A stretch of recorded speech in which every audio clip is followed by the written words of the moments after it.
brings us to our first tweet. Which team in the promotion race is best equipped for the Premier League?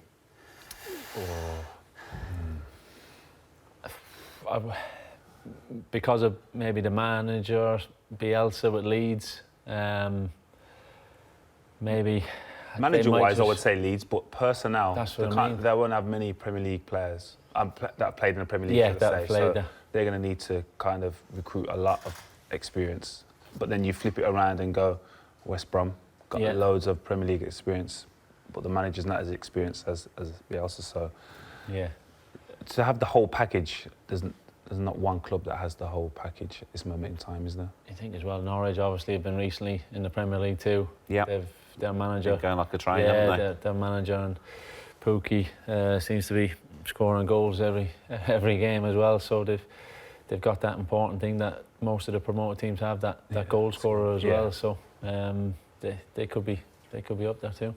OK, this is your chosen subject, you two. Is Virgil van Dijk the best centre-back in the Premier League? And if not, who is? Yeah, I think so. At the moment in time, yeah. There's no situation that phases him. He looks composed in every scenario. He's even when he's clearing it, it's calm. It's never lashed at. It's where it's meant to do. Everything he does is what he's meant to do, and when the ball goes where he's meant to. Yeah, I have to say, I think as well. You see the confidence that he gives. Yeah. Whether it be Robertson, the whole back four, the full backs, how they've just kind of been able to obviously attack, create, and that's, I think, it's down to themselves, but a big part of that is knowing that Van Dijk is there to protect them as well.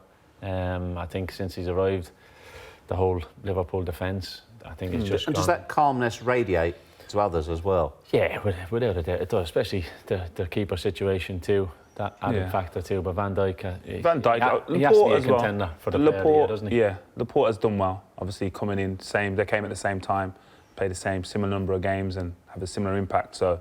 But yeah, Van Dijk, I think he just oozes a bit of class. And to be fair, Laporte has been top class as well. Yeah. I think City were quick to recognise that as well with a new contract quite quickly too.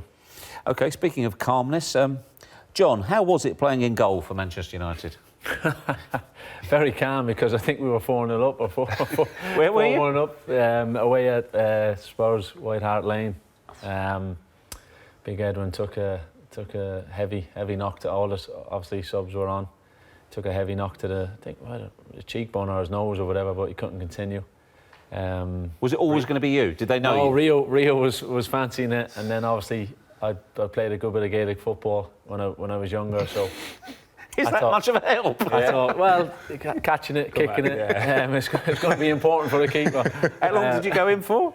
I think it was about 15-20 minutes, and I managed to save a little 1v1 against Keano as well, nice. Robbie Keane, so he wasn't too happy with me because we were going on international duty afterwards. So. Do you ever mention it to him at all? No, never. No, I think the most nerve-wracking thing was just taking a goal kick, though. Yeah, just kicking it as hard as you can, reaching the halfway line. I was thinking, I've never done it. The next thing, the crowd are starting to give you a bit, and I was like, I have to kick it here, but I managed it okay. Does that compare with your spell going up front for Everton?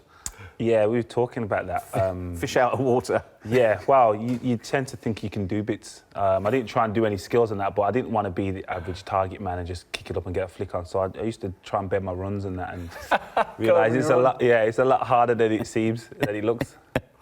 Right, OK, actually, staying with Everton, do you think Everton will be in the top 4 in the next 5 years? Next 5 years is a possibility. I think it's going to get harder as it goes on now. I think this year there would have been an opportunity with the way Man United started and Chelsea have performed. But going forward, I think they need to recruit consistently over the next 2 or 3 years and then create a squad and a base of players that... I think it's going to be interesting as well with the new stadium, if that might have an effect on what way they can maybe improve the squad and what level or a couple of years it might hold them back to fully invest in the team as well. So I think the last few years they've recruited the same type of players. I think probably this summer just gone was the first time they've brought a variety of positions and personnel and different attributes, but before that it was... They had an overload of number 10s, didn't they? Yeah, and it told, obviously, Wayne, Sigurdsson, Klaassen, so a lot of the same players, which, as again, if you tend to change a team or personnel when it's not working, but if you've got the same mould of this similar mould, the same player, then it's going to be difficult. I mean, it's a big ask. I mean, even breaking into the top 6 is tough, isn't it? Exactly, and obviously the other teams that that they're going to be up against, they're going to keep improving the investment side of things, the financial power of the teams as well. It's going to be very tough. Yeah. OK. Do you think the title race will go to the final day, or will one team pull away? And if so, which one? I think I know what you're going to say. Yeah. I think at this moment in time now, the fact that, 2 weeks ago it was 7 points and now they're 1 point behind, or I doubt City will drop points again. I think they will be consistent in their approach. That's brave. Not enough points. I don't mean points. any points. I don't think they're going to go on and win every game to the Just season. they're going to win every game. Yeah, but you can see them not faltering again. Yeah. I think the fact that it's in their hands now is massive for them. A lot of their players have been there before, where obviously you look at Liverpool's and they haven't. And before they went behind in the title race, you would have said, no, they're not under any pressure. They don't seem to be under pressure. But the last 4 games, you can see that it's took its toll. With your connections, dare you tip Liverpool? I think they'll enjoy the fact now that City have obviously have gone back in front. But I think whether they needed to get a win against United or Everton, I think that could become a crucial point. But I definitely think it could easily go to the last game of the season.